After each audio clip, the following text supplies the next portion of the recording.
اور یہ جو مسجد کا امام ہوتا ہے، مقتدی کو ایسی عقیدت ہوتی ہے، اور جس مقتدی کو عقیدت نہ ہو اس کو تو مسجد چھوڑ دینی چاہیے، کسی اور مسجد میں چلا جائے۔ امام کے ساتھ بھی عقیدت نہیں ہے تو بتاؤ عقیدت کس کے ساتھ ہوگی؟ اگر امام میں کوئی چھوٹی بہت کمی بیشی ہو اس کو مت دیکھو، امام امام ہی ہوتا ہے۔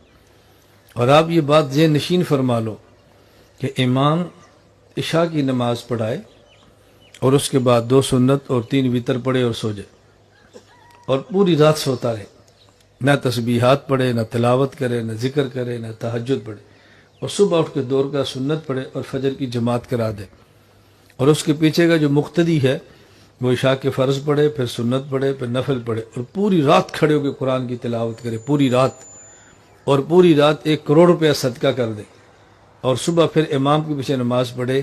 اللہ کی قسم امام اس سے پھر بھی افضل ہے، یہ مولانا صاحب پھر بھی اس سے اعلیٰ ہے۔ میری عادت ہے میں کوئی بات بغیر دلیل کے نہیں کرتا۔ اس کے اعلیٰ ہونے کی وجہ کیا ہے؟ دیکھو، ایک فرض نماز کی اہمیت کتنی ہے۔ اگر کوئی شخص ایک فرض نماز کو پڑھے اور وقت گزار کے پڑھے، وقت گزار کے پڑھے، تو پوری زندگی انسان نوافل پڑھتا رہے، یہ جو وقت گزار کے نماز پڑھی ہے اس کا تدارک نہیں ہو سکتا۔ اس کا معنی یہ ہے کہ 2 رکعت فرض یہ عمر بھر کے نفلوں سے افضل ہے۔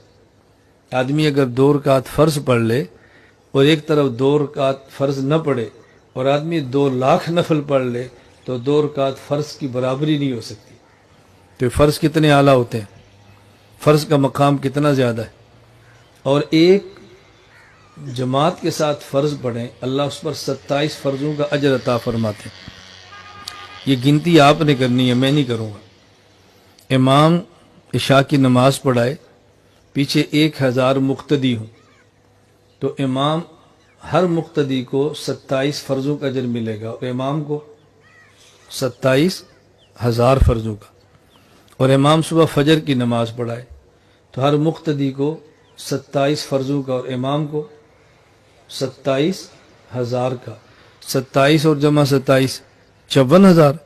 تو اس کا معنی اگر مقتدی 1000 ہوں تو امام کو 54,000 فرضوں کا اجر ملتا ہے۔ 54,000، اور مقتدی کیا کر رہا ہے؟ نفل۔ پوری رات نفل پڑھے گا تو کتنے پڑھ لے گا؟ 1 ارب بھی صدقہ کر لے تو نفل ہی ہوگا نا، اور امام کو 54,000 فرضوں کا اجر مل رہا ہے۔ اس لیے اگر امام صاحب خراٹے مار کے سوتے بھی رہے نا، اور یہ حاجی صاحب کھڑے ہو کے عبادت بھی کرتے رہیں، امام کے برابر نہیں ہو سکتے۔ اس لیے اپنی اوقات ذہن میں رکھا کرو کہ میری حیثیت کیا ہے، میری عبادت کیا ہے۔ جب یہ دماغ بنا لیں گے تو پھر مولانا سے کبھی نفرت آپ کو نہیں ہوگی۔